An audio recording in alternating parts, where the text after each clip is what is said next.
আমাদের অনেক মুসল্লি ভাইরা আছে, দেখবেন যে ওনারা পারলে সূরা কেরাতগুলা, রুকু সিজদা, তাসবিহগুলা, দোয়াগুলা, আত্তাহিয়াতু, দোয়া মাসুরা, দুরুদ, এগুলা সব বাড়িতে পড়ে এসে মসজিদে শুধু যদি লেফট রাইটটা করে যেতে পারতো মনে হয় ভালো হইতো। এরকম একটা হাবভাব দেখা যায় না? খেয়াল করে দেখেন, অনেক ভাইরা আছে আশেপাশে নামাজ পড়লে তো দেখলে বোঝা যায়, মনে করেন উনি রুকুতে গেছে, তাসবিহ কখন শুরু করে বলেন তো? রুকুর তাসবিহ কখন শুরু হয়? আশেপাশে মুসল্লিরা, আমরা বেশিরভাগ মানুষ একটু খেয়াল করেন তো, মনে করে চেষ্টা করেন তো, রুকুরতে সুবহান রাব্বিয়াল আযীম যে তাসবিহ বলা শুরু করেন, কখন শুরু করেন? রুকুতে যাওয়ার পরে। তাহলে তো সব ফেরেশতা, তো সব আল্লাহওয়ালা, আফার ক্লাসের ইমানদার সব, মাশাআল্লাহ। তাহলে তো এসব ওয়াজ মাহফিলের দরকারই নেই এখানে।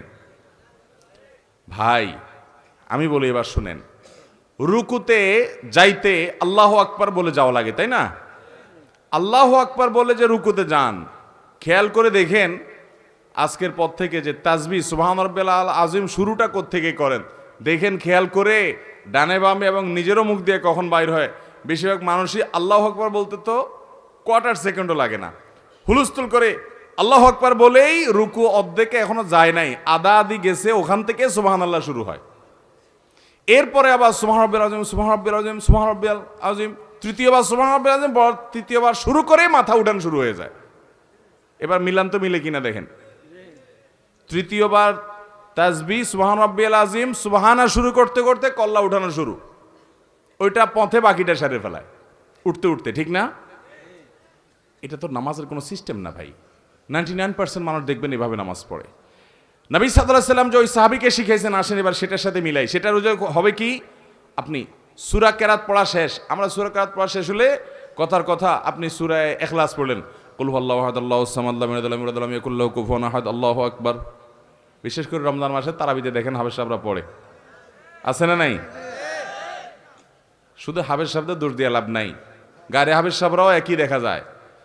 উনি হয়তো 30 পারার হাফেজ, আপনি ইখলাসের হাফেজ, সূরা ইখলাসের কুল হুয়াল্লাহর হাফেজ।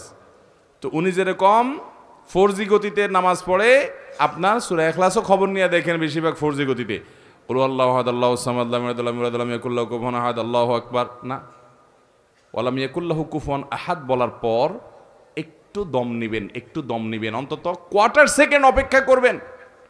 এরপরে আমি এখন দাঁড়িয়ে এতক্ষণ আল্লাহর প্রশংসা করেছি, এখন আমি নতজানু হয়ে আল্লাহর প্রশংসা করব, আল্লাহু আকবার বলে তারপর রুকুতে যাব। আস্তে আস্তে রুকুতে চলে গেছেন, হাঁটু ধরে ফেলেছেন, পিঠ থেকে একেবারে মাথা পর্যন্ত সমান হয়ে গেছে, পজিশনে চলে গেছেন।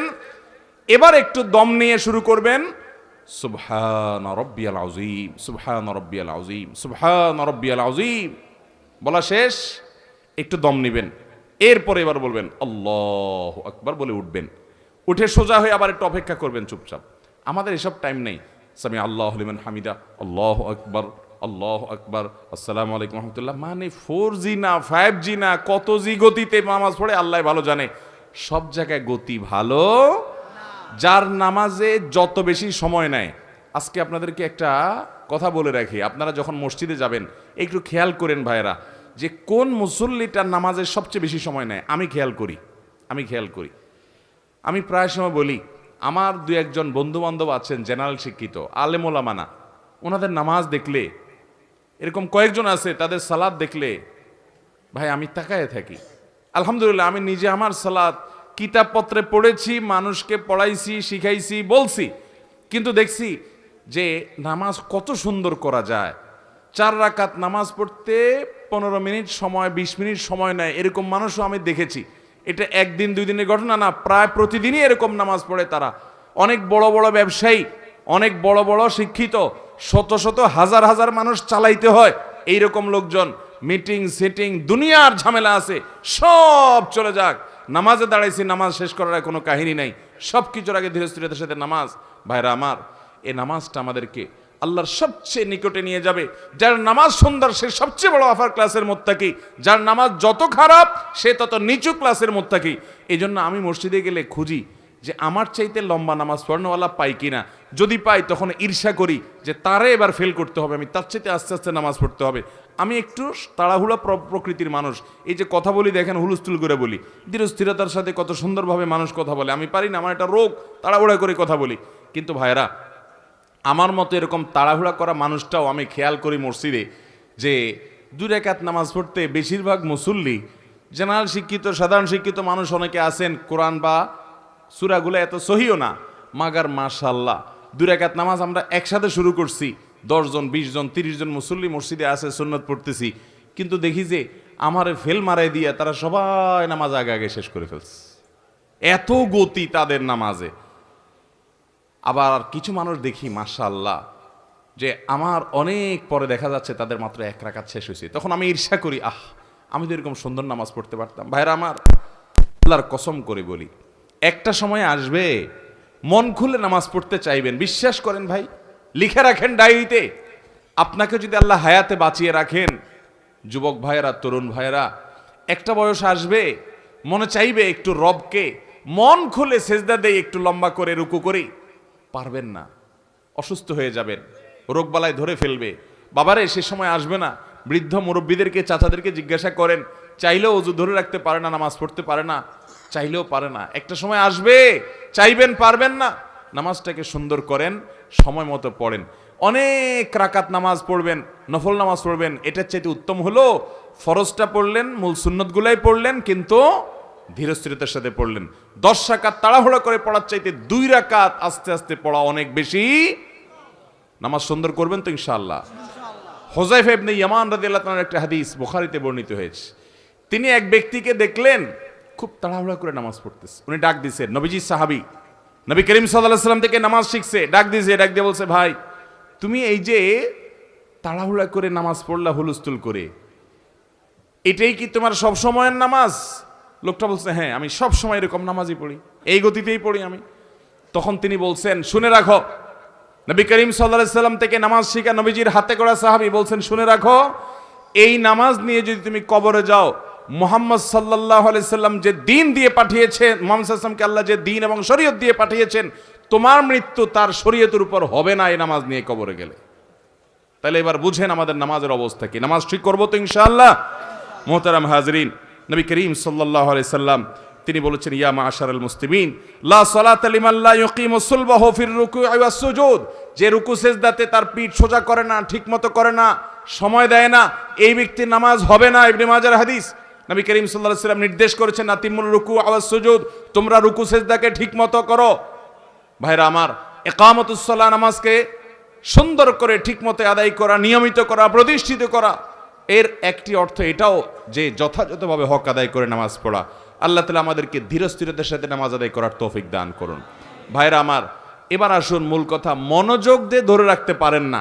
আমি আমার নিজের অভিজ্ঞতার কথা বলি আপনাদেরকে, এবং নামাজের মনোযোগ ধরে রাখার জন্য সিনিয়র উলামা একরাম যেসব পরামর্শ দিয়েছেন, তমল থেকে একটা এটাও, আপনি নামাজের মধ্যে টাইম বেশি দেন, তাড়াহুড়া না করে ধীরস্থিরতার সাথে সালাত আদায় করেন, দেখবেন নামাজে মনোযোগ অটোমেটিক আসছে ইনশাআল্লাহ।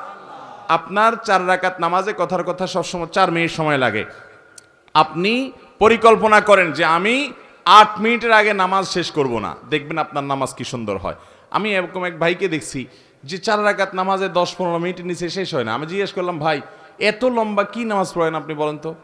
উনি আমাকে বললেন, ভাই শয়তানের সাথে তো কুলায় উঠতে পারি না, সে আমাদের, দেখেন নামাজে যাতে মনোযোগ নষ্ট হয়, এই জন্য দেখবেন যার কথা জীবনে মনে হয় নাই, নামাজে দাঁড়ালে দেখবেন তার কথা মনে হয়ে গেছে।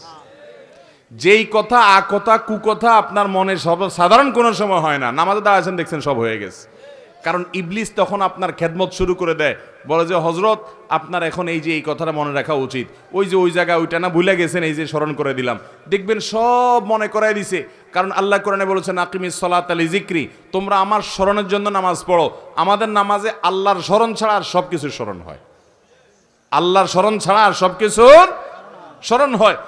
নামাজে মনোযোগ যদি আপনি ধরে রাখতে চান, তো পরীক্ষিত আমল হলো সময় ডিউরেশন বাড়িয়ে দেন। 4 রাকাত নামাজে 15 মিনিট সময় লাগিয়ে দেন। ওই যে ভাইয়ের কথা বলছিলাম যে লম্বার সময় নামাজ পড়ে, আমি একদিন জিজ্ঞেস করলাম, ভাই আপনার 4 রাকাত নামাজে একদিন 2 দিন না, প্রতিদিন একই অবস্থা দেখি, 15 মিনিট 20 মিনিট সময় লাগান। আমার অফিসে একবার উনি বেড়াইতে আসলেন, আমরা সুহরের পরে সুন্নত পড়ে চলে আসছি, মিটিং আছে, উনি দেখে নামাজ পড়তে পড়তে শেষ না। আমি বললাম, ভাই অনেক নামাজ পড়ছেন না? কই না, ওই 2 রাকাত সুন্নতিতে পড়ছি। তো 2 রাকাত সুন্নত তো আমরাও পড়লাম, আমাদের যদি 5 মিনিট 7 মিনিট লাগে, আপনার 15 মিনিট কেমনে লাগে? উনি বলল, ভাই দুনিয়াদার মানুষ, অনেক ব্যবসা বাণিজ্য আছে, শত শত লোক চালাইতে হয়, বিভিন্ন দিক মাথা চলে যায়। তো শয়তান তো নামাজে মনোযোগ নষ্ট করতে চায়, এই জন্য আমি শয়তানের সাথে কুস্তি করি নামাজের মধ্যে। আরে শয়তানের মধ্যে সাথে কুস্তি আবার কেমনে করে নামাজের মধ্যে? কুস্তি করলে নামাজ হবে নাকি? বলে যে কুস্তির সিস্টেমটা হলো এই, আমি যখন নামাজে দাঁড়াই, সূরা ফাতিহা অন্য সূরা পড়ি, তখন শয়তান আমারে ইরানে, তুরানে, কোকাব শহরে, অমুক জায়গায় তমুক জায়গায় চিপায়, এর ভিতরে ওর ভিতরে, এর পিছনে ওর পিছনে, যত আকতা কুকতা সব মনে করে দেয়। তখন আমি কুলে উঠতে পারি না, আল্লাহর কথা স্মরণ আসে না। আমিও তেড়ামি করি, পরিপূর্ণ আল্লাহর দিকে মনোযোগ আসার আগ পর্যন্ত তেলাওয়াত চলতে থাকবে। সূরায়ে আপনার ফিল পড়া হয়ে গেছে, এবার লীলা পড়া হয়ে গেছে, আড়াইতালে যে পড়া হয়ে গেছে, এন্না তাই না, কিন্তু আমি রুকুতে যাব না যতক্ষণ পর্যন্ত আমার মন নামাজের দিকে না আসবে। উনি বলে যে আমি যখন এইভাবে সূরা বাড়াইতে থাকি যে ডিউরেশন বাড়াইতে থাকি, তখন এবার দেখা যায় ইবলিসে আমার মনরে এদিক নেওয়া ছেড়ে দেয়, দিয়া বলে যে তো লস প্রজেক্ট, এর পিছনে মেহনত করলে তো সূরা আরো বেশি পড়ে সব বেশি বাড়াই ফেলবে, এর মনোযোগ তাড়াতাড়ি নামাজের দিকে দিয়ে দেয় যাতে তাড়াতাড়ি রুকুতে যায়। এরপর আমি রুকুতে যাই, রুকুতে গেলে তারপর সুবহান রাব্বিল আযীম পড়ি, সুবহান রাব্বিল আযীম পড়ি, না মন অন্যদিক চলে গেছে, বলি না সুবহান রাব্বিল আযীম তোর জন্য 30 বার পড়বো, আধা ঘন্টা ধরে পড়বো, মাগার আমি কল্লা উঠাবো না, উপরে পিঠ তুলবো না, যতক্ষণ পর্যন্ত আমার আল্লাহর কথা পরিপূর্ণ মনে না আসবে। আমি তেড়ামি করি, শয়তানের সাথে কুস্তি চলে। এবার শুরু করি আমি সুবহান রাব্বিল আযীম। শয়তান তখন চিন্তা করে, হায় হায় রে, এ তো এতবার তাসবিহ পড়ে তো সোয়াবের পাহাড় করে ফেলতেছে, তাড়াতাড়ি করে তার কুমন্ত্রণা দেওয়া ছেড়ে দেওয়া। শয়তান দেখা যায় আমারে ছেড়ে দেয়, আল্লাহর দিকে পরিপূর্ণ মনোযোগ হওয়ার আগ পর্যন্ত আমি সোজা হই না, তেড়ামি করে পড়ে থাকি। এরপরে যখন সব শেষ, দেখি যে না মনোযোগ পুরো আল্লাহর দিকে গেছে, নিজে স্যাটিসফাইড হওয়ার আগ পর্যন্ত আমি রুকুতে থাকি, এরপরে মাথা সোজা করি। এইভাবে একটা করে রুকুন শেষ করি। আমার অনেক সময় লাগে, কারণ পুরো নামাজে আমি লড়াই করি ওই ইবলিসের সাথে, ওই লড়াই করতে কুস্তি করতে অনেক সময় লাগে। আল্লাহু আকবার, সুবহানাল্লাহ, এরে বলে নামাজ। ভাইরা আমার, নামাজটাকে সুন্দর করবো তো ইনশাআল্লাহ। ধীরস্থিরতার সাথে নামাজ পড়বেন কে কে বলেন? হাত তোলেন। আল্লাহ আমাদের সব হাতগুলাকে আপনি কবুল করে নেন। আল্লাহ আমাদেরকে সুন্দর করে নামাজ পড়ার তৌফিক দান করেন। আল্লাহ আমাদেরকে নামাজ কায়েমকারী বানিয়ে দেন। আল্লাহ আমাদেরকে সহি সলতভাবে খুশুর সাথে নামাজ পড়ার তৌফিক দান করেন। আল্লাহ যে নামাজ জান্নাতুল ফেরদাউসে নিয়ে যাবে সেই নামাজ পড়ার তৌফিক দান করেন। আত্মামান জাযাকুমুল্লাহু খায়রা ওয়া আখিরু দাওয়ানা আলহামদুলিল্লাহি রাব্বিল আলামিন। সবাই নিয়ত করছি তো ইনশাআল্লাহ? সবাই নিয়ত করছি তো? নামাজে মনোযোগ দিয়ে পড়বেন তো ইনশাআল্লাহ? এবং মনোযোগ ধরে রাখার জন্য ধীরস্থিরতার সাথে আস্তে আস্তে নামাজ পড়ার কোনো বিকল্প, তুফান মিল মার্কা নামাজ পড়বেন। আখিরাতে যেয়ে দেখবেন, কিয়ামতে দেখবেন সব বাতিল, ফাজআলনাহু হাবাআম মানসুরা, দেখবেন যে কোনো নামাজ কবুল হয় নাই। আজকে থেকে তওবা করেন, তাড়াহুড়া করে কোনো নামাজ পড়বো, ধীরে ধীরে আস্তে আস্তে নামাজ পড়বেন, চেষ্টা করবেন তো ইনশাআল্লাহ?